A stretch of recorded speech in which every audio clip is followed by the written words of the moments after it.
Coming into child's pose, have your big toes together. Your knees just slightly wider than your hips, but you do want to have your thighs to rest your torso on. So you don't want to be in the widest child's pose.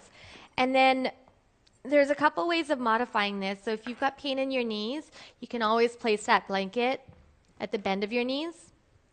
And you want to be able to rest your forehead down. And if you're unable to, if you feel like you're going to crash into the floor, you can always slide a block underneath your forehead. And we'll just show what that looks like. And if a block's too high, one blanket or two blankets work just as well. So Jess doesn't need these, so I'm going to take them away. In child's pose, allow the flesh of your buttocks to release back and down towards your heels. As your arms crawl forward, Annie Mount more. Notice how it brings some length along your side body. So keep walking your hands forward until your arms are completely straight, meaning there's no longer a bend in your elbows.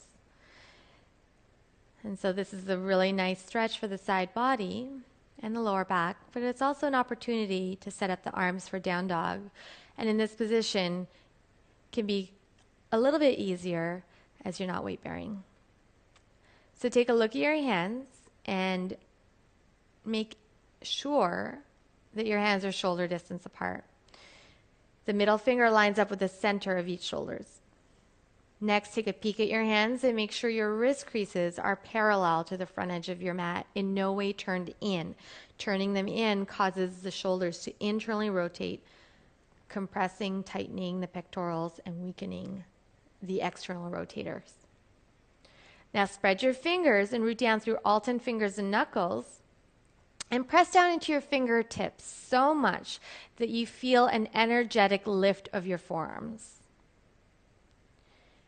Now stay rooted through the base of your thumb and index fingers as you spin your inner upper arms away from your ears towards the ceiling.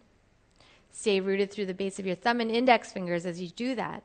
And then simultaneously from your outer upper arms in so that your elbows are not bent.